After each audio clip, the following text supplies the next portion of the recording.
Préparez-vous à avoir peur. Dans cette vidéo, je vais vous raconter la véritable histoire de Daniel Laplante. Ne laissez pas son visage innocent vous tromper. L'histoire de cet homme est pleine d'horreur, de peur et de tortures psychologiques. Découvrez les événements effrayants qui se sont produits dans une petite ville du Massachusetts. Et découvrez pourquoi Laplante a été étiqueté comme l'un des criminels les plus notoires de l'histoire des États-Unis. Ne manquez pas cette histoire vraie terrifiante. Regardez maintenant.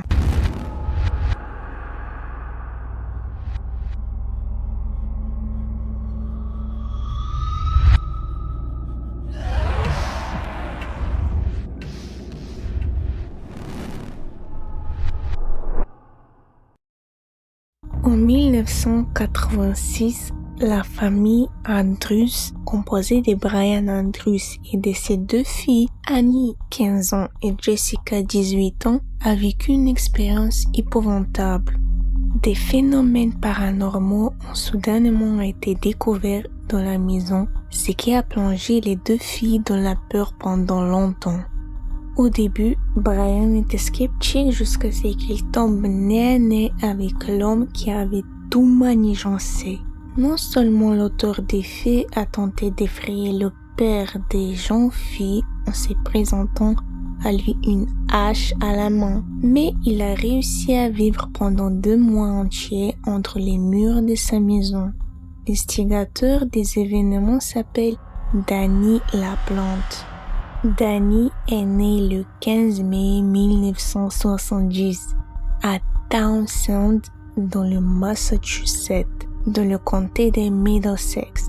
Enfant, il vit avec son père, sa mère et ses 2 frères. L'enfance de Danny n'est pas aussi tranquille que celle de ses camarades. Le fils a subi divers abus de la part de son père, tant sur le plan corporel que sur le plan intime et émotionnel. Plus tard, la mère de Danny s'est séparée de son père et a refait sa vie avec un autre homme, qui a lui aussi commencé à abuser du jeune homme. La maison dans laquelle vivait la famille était dans un état de délabrement total. L'intérieur était sale, des déchets traînaient partout et la cour était jonchée de détruits. Tout cela a incité le jeune homme à commencer à se sentir frustré par la vie et à l'exprimer par des actes de rébellion dont ses professeurs se sont plaints. Ce qui n'était au départ qu'un problème de comportement a conduit Danny sur la voie de l'autodestruction. Il avait peu d'amis, n'obtenait pas de bons résultats scolaires et ses camarades de classe parlaient de lui comme d'un énergumène peu hygiénique et repoussant, si bien que tout le monde essayait de se tenir à l'écart de lui. Les autorités scolaires ont remarqué son comportement étrange et ont envoyé Danny chez un psychiatre pour qu'il soit soigné. Le garçon souffrait du dyslexie et du syndrome d'hyperactivité. Apparemment, le psychiatre s'est d'abord engagé à l'aider et a semblé vouloir aider Laplante à faire face à ses problèmes. Mais en fait, il n'a fait que profiter de la vulnérabilité de son patient et l'a forcé à avoir des relations intimes pendant 1 an de séance, exacerbant aussi tout ce qu'elle avait fait souffrir depuis l'enfance. En 1986, alors qu'il était adolescent et cherchait à s'extraire d'un environnement qui ne lui apportait que des tourments, Danny s'est mis à commettre des petits vols chez ses voisins. Au début, il s'est limité à voler certains objets. Plus tard, il s'est rendu compte qu'il voulait faire paniquer les habitants eux-mêmes et il a commencé à leur laisser des messages secrets et alarmants. Le jeune homme déplaçait des objets ménagers dans d'autres endroits afin de les déranger. Il laissait des miettes et des taches de nourriture partout. Ainsi, parmi les nombreuses maisons dans lesquelles il a réussi à pénétrer, se trouve celle de la famille Andrews. Cette famille vivait à Pepperell, près de Townsend. La famille était composée du père Brian Andrews et de ses 2 filles. À l'époque, la mère des filles était décédée d'un cancer et la famille traversait une période très difficile car la vie des trois avait changé de manière spectaculaire. En entrant dans la maison, Danny a remarqué que les portraits des familles témoignaient de la cohésion et du confort de ses habitants. Amy avait également une apparence séduisante et Danny était contrarié par le fait que pour un jeune homme comme lui, une telle fille était peut-être inaccessible. C'est alors qu'il mit au point un plan astucieux. Un soir des fins d'année 1986, Annie Andrews reçoit un appel anonyme d'un jeune homme qui se présente sous le nom de Danny la Blonde. Lorsqu'elle lui demande d'où elle tient son numéro, le jeune homme lui répond qu'il est allé à l'école avec elle et qu'il a obtenu son numéro par l'intermédiaire d'un ami commun. Annie se demande si elle l'a déjà vu et interroge Danny sur son apparence. Pour éveiller l'intérêt d'Annie, il se décrit comme un homme totalement différent de ce qu'il était en réalité. Le jeune homme s'est présenté comme un homme blond vif avec une carrure athlétique et a dit qu'il vivait dans le même quartier qu'Annie. Danny s'est montré exceptionnellement poli et les conversations se sont poursuivies. Après une semaine de conversations téléphoniques, Danny a réussi à persuader Annie de sortir avec lui. Il lui propose de venir la chercher chez elle et sa prétendue galanterie lui réussit.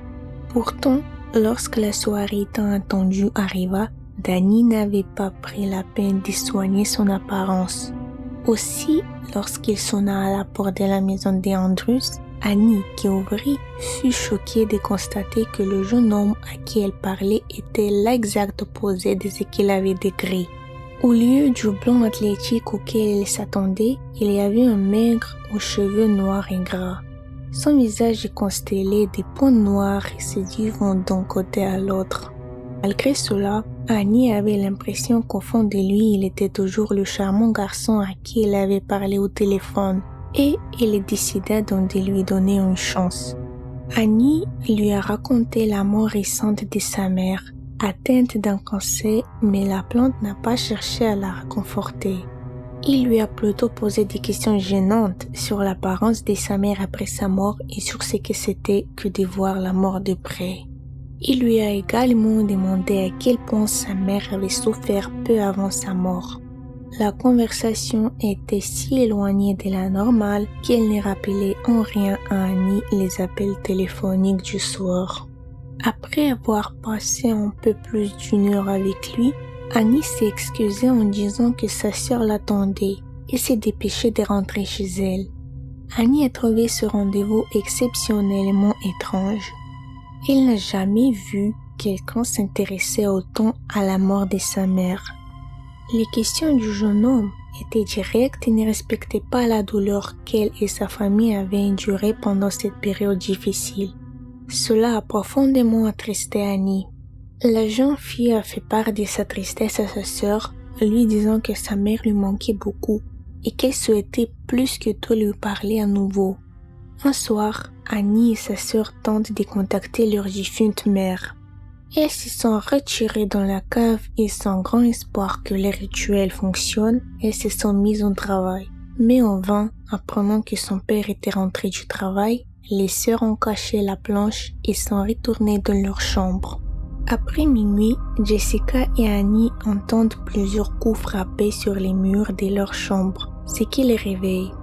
Retenant leur souffle, ils ont commencé à parler à la force invisible, pensant communiquer avec leur mère décédée. Elle pose des questions à l'esprit qui répond par des coups sur le mur. Chacune des filles croyait sincèrement au pouvoir surnaturel de cette nuit et elles étaient dans l'attente d'une nouvelle communication avec ce qu'elles pensaient être leur mère. Ce genre de choses a duré plusieurs nuits, mais seules Annie et Jessica l'ont su. Le fait est que lorsque les filles ont essayé de montrer à leur père ce fait surnaturel, elles ont échoué complètement. Mais ce n'est pas tout. Au fil du temps, les choses ont commencé à se déplacer d'elles-mêmes dans la maison. Les objets qui se trouvaient hier sur la table sont maintenant éparpillés sur le sol. Parfois, les filles rentraient à la maison et découvraient que les meubles avaient été déplacés d'un endroit à l'autre de la pièce. Cela commençait à les énerver et à partir de ce moment-là, ils n'étaient plus très sûrs que leur mère essayait de communiquer avec elles de cette façon et ne leur ferait pas peur. Lorsque les filles en ont parlé à leur père, celui-ci est resté indifférent à leurs propos. Le père pensait que les filles produisaient elles-mêmes tous ces phénomènes prétendument surnaturels dans la maison, ne sachant que faire de leur douleur et souffrant du fait qu'ils ne leur accordaient pas assez de son temps. Brian Andrews pensait que les filles essayaient d'attirer l'attention sur elles et essayaient d'être patients, croyant que tôt ou tard elles se remettraient de leur jargon et que tout cela s'arrêterait. Un soir de janvier 1987, alors que Jessica et Annie sont seules dans leur salon, elles entendent un étrange bruit de coups. Mais ce soir-là, les bruits ne provenaient pas du mur mais de la cave. Armées d'un couteau de cuisine et d'une torche, les jeunes filles se rendent prudemment à la source du bruit. Une fois descendues dans la cave, ils découvrent un message de mauvais augure. Sur le mur, une inscription rouge sang « Je suis dans ta chambre, viens me trouver ». Les sœurs sont horrifiées au plus haut point. Elles sont sorties de la maison sans hésiter et se sont précipitées chez leurs voisins. Là, elles attendirent le retour de leur père et lorsqu'il arriva, ils lui racontèrent leur terrible découverte. Lorsque Brian a vu le message sur le mur de la cave, il s'est immédiatement rendu compte qu'il était écrit avec de la sauce tomate, ce qui l'a rendu furieux. Brian Andrews, croyant que ses filles étaient à l'origine de l'écriture sur le mur de la cave, leur a dit qu'elles dépassaient les bornes, qu'ils devaient trouver un autre moyen de faire face à la douleur de la perte que de détruire leur propre maison. Le père a même menacé les filles de les envoyer chez un psychothérapeute pour les aider à traiter l'origine de leur grave état mental. Mais après cet épisode désagréable, tous les trois en soudain semblaient revenir à la normale. Les coups et le phénomène surnaturel se sont estompés et la famille a commencé à se calmer, sans que rien ne vienne perturber le cours normal et mesuré de la vie. Les filles se comportaient de manière discrète et leur père continuait à travailler comme d'habitude, jusqu'au jour où un nouveau coup sur le mur annonça le retour du fantôme. Les filles ont entendu un coup dur, mais cette fois-ci, il provenait du mur de la chambre des filles. Elles montent toutes les deux dans la chambre d'Annie. Là, sur le mur, elles virent des grandes lettres rouges. « Je suis de retour. Trouve-moi si tu peux. » Ce message effrayant a eu raison du courage d'Annie qui a attrapé le bras de sa sœur et a couru hors de la maison pour demander de l'aide à un voisin. Lorsque le voisin a vu l'état des sœurs, il a immédiatement téléphoné à Brian pour lui raconter ce qui s'est passé. Dès que le père a appris que les filles recommençaient, il a décidé de rentrer à la maison et de s'occuper lui-même du problème. Le père était convaincu que ces filles étaient incontrôlables, que leur comportement était incontrôlé et lorsqu'il était arrivé chez les voisins, il a immédiatement commencé à leur poser des questions sur tout ce qui s'était passé. Les filles racontent à leur père l'écriture effrayante qu'elles viennent de voir. En essayant de rassurer ses filles, Brian est rentré seul chez lui pour vérifier par lui-même. Lorsqu'il a ouvert la porte, la maison était en désordre. On aurait dit un cambriolage.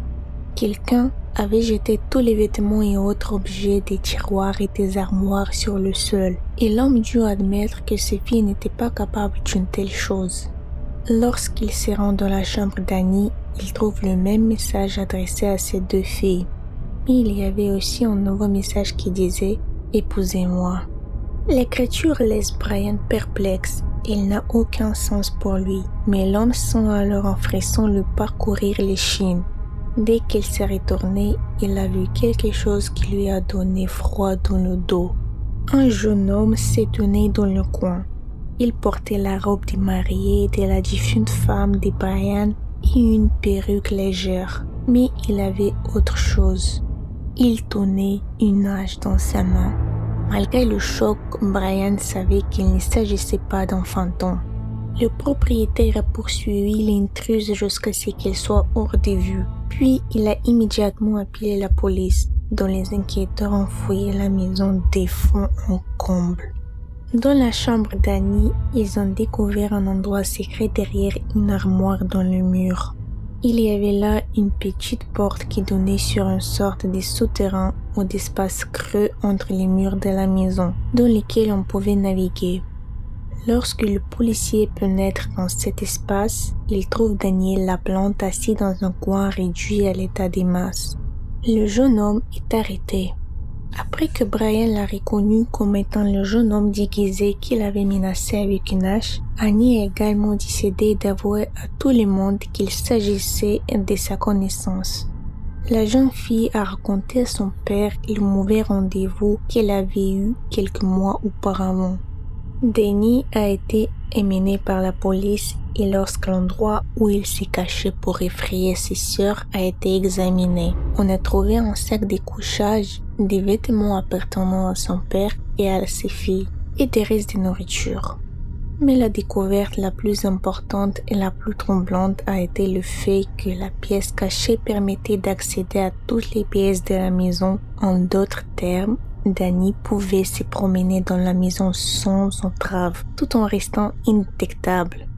Il épiait ses sœurs et communiquait avec elles en émettant un bruit des coups distinctifs qui effrayaient les jeunes filles. Au moment de son arrestation, Laplante avait 16 ans et a donc été placée dans un centre de détention pour mineurs. Plus tard, lorsqu'il atteint l'âge de 17 ans, des documents ont été remis au tribunal pour qu'il commence à instruire son affaire en tant qu'adulte. Danny a été accusé de divers délits tels que le vol, le cambriolage et la dégradation volontaire des biens, entre des autres. Le délinquant a rapidement été libéré sous caution et sa mère a dû payer près de $10,000 pour sa libération, qui a eu lieu en octobre 1987. Danny Laplante est retourné chez sa mère et son beau-père, où on lui a dit de se tenir tranquille et d'attendre le 11 décembre 1987 pour être traduit en justice. Mais le jeune homme a fait exactement le contraire. Une fois libre, il a repris ses anciennes habitudes. Il vole à nouveau les habitants des maisons voisines. Dans l'une d'elles, il a trouvé quelque chose qui l'a incité à aller encore plus loin. Il s'agit d'une arme à feu de calibre 22 qu'il avait importée avec lui. En novembre, le beau-père de Danny a découvert le trophée de son beau-fils caché dans un panier à linge. Lorsqu'il a dit lui-même à Danny, le jeune homme s'est mis à mentir et n'a pas voulu admettre comment il s'était procuré l'arme. Le beau-père a pris l'arme trouvée au beau-fils sans savoir que Danny en avait une autre. Nous sommes le 1er décembre 1987. Danny Laplante a marché environ 2 km pour atteindre le grand manoir confortable qui appartient à la famille Gustafsson. La famille se compose de Priscilla, 33 ans, Andrew, 34 ans, et de leurs 2 enfants, Abigail, 7 ans, et William, 5 ans. Priscilla est alors enceinte de son 3e enfant. La famille Gustafsson est sympathique et désireuse de contribuer à la vie de la communauté. Andrew et Priscilla vont à l'église et en outre, Priscilla travaille à l'école maternelle et chante dans la chorale. Son mari travaillait comme avocat et passait la plupart de ses journées en dehors de la maison. Le jour fatidique où Danny s'est introduit dans leur maison, il n'y a trouvé que Priscilla et le petit William, Abigail étant à l'école. L'agresseur a tordu la femme et l'a entraînée dans une chambre où il l'a violée, puis il a recouvert son visage d'un oreiller et lui a tiré 2 balles dans la tête.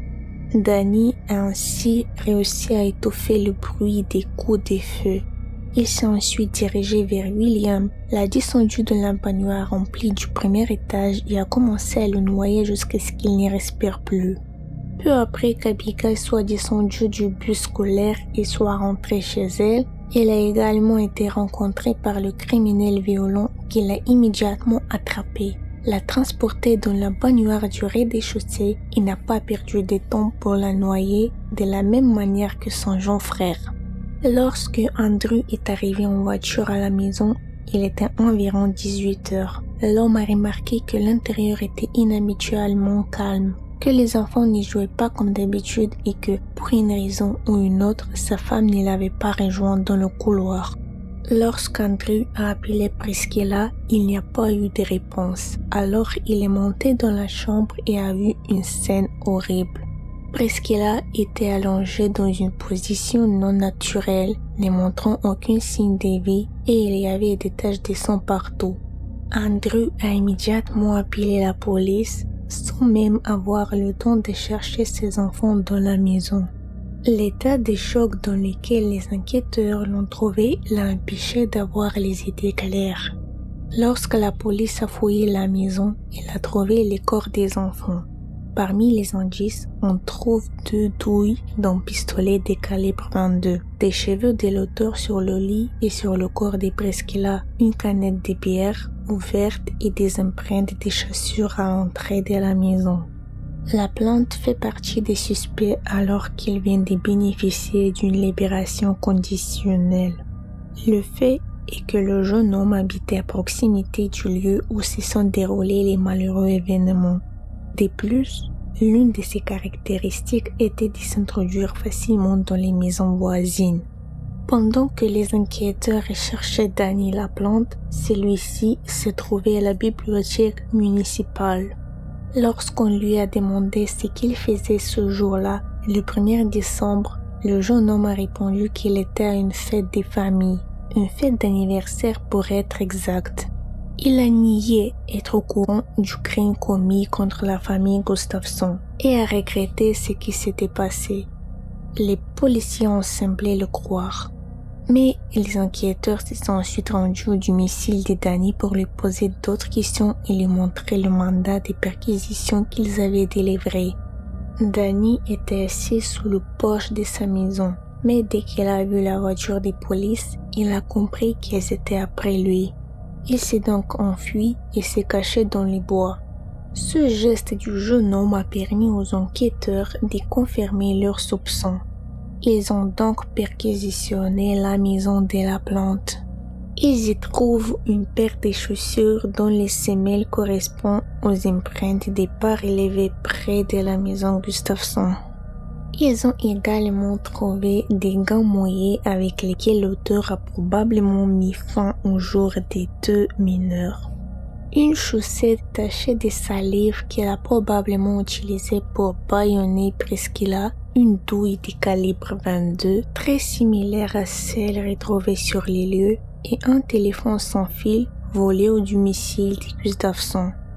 La voiture familiale a également été inspectée et une arme de calibre 22 a été trouvée dans la boîte à gants que l'auteur avait l'intention d'utiliser pour se suicider.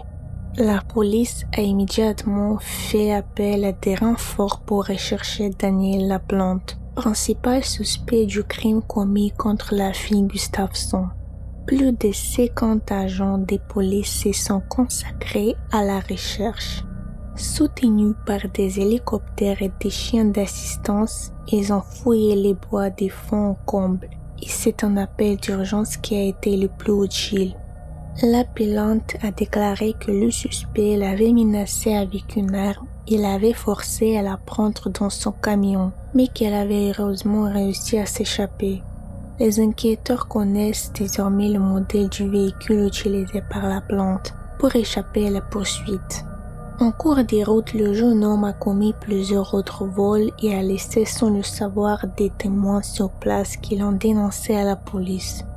Daniel Laplante a été arrêté le 3 décembre 1987 à 18h30 alors qu'il tentait de se cacher derrière une benne à ordures dans l'Iowa.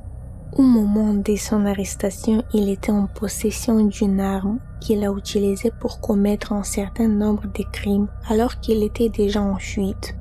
Son procès a commencé en octobre 1988. Danny avait déjà 18 ans à l'époque Et malgré le fait que ces principaux crimes avaient été commis alors qu'il était mineur, le juge a décidé qu'il serait jugé en tant qu'adulte.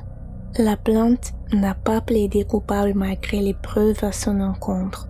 Sa défense a soutenu qu'il ne pouvait pas être jugé parce qu'il souffrait d'une maladie mentale, mais une évaluation psychiatrique a été effectuée et a révélé que l'accusé était capable de discerner le bien et le mal et qu'il pouvait donc être jugé. Un jury a déclaré Daniel LaPlante coupable des meurtres de la famille Gustafson et l'a condamné à 3 peines de prison à vie consécutives sans possibilité de libération conditionnelle. En 1993, Danny a tenté de faire appel de sa condamnation en faisant valoir que le mandat de perquisition de sa maison avait été délivré injustement, mais il n'a pas obtenu gain de cause. En 2000, LaPlante a demandé à être transféré dans une autre prison parce qu'il craignait pour son intégrité, car il avait déjà reçu des menaces de la part d'autres détenus et cette demande a été acceptée. En 2013, Danny LaPlante s'est plaint de ne pas être autorisé à pratiquer librement sa religion, la Wicca. Il s'agissait des cultes liés à la sorcellerie, et pour les pratiquer, Danny avait besoin d'ingrédients tels que du sang et de l'opium.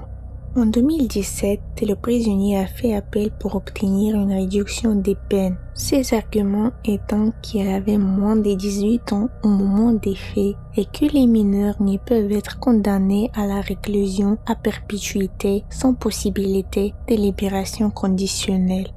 LaPlante souhaitait simplement pouvoir purger une seule peine d'emprisonnement à perpétuité au lieu de 3 peines consécutives. Cette demande a été rejetée car l'auteur devait purger une peine pour chacune des vies qu'il a ruinées.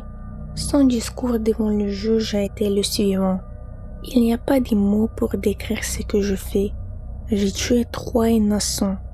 À cause de moi, un garçon de 5 ans n'aura jamais 6 ans et une fille de 7 ans n'aura jamais 8 ans. Leur mère ne donnera jamais naissance à son 3e enfant. J'ai volé un souffle à un bébé à naître. Le mari de cette femme n'entendra plus jamais les mots « je t'aime » prononcés par les membres de sa famille.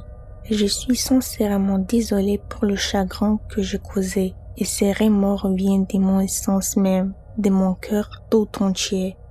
En 2019, Danny LaPlante a de nouveau déposé une demande de libération conditionnelle, mais il a été décidé qu'il ne sera pas examiné avant 2032. Il convient de noter que Daniel LaPlante est considéré par beaucoup comme un homme incapable d'éprouver des remords ou de ressentir quoi que ce soit, mais prêt à commettre des tortures psychologiques et des meurtres brutaux. Il est donc possible qu'une fois libéré, il se mette en quête de nouveaux victimes.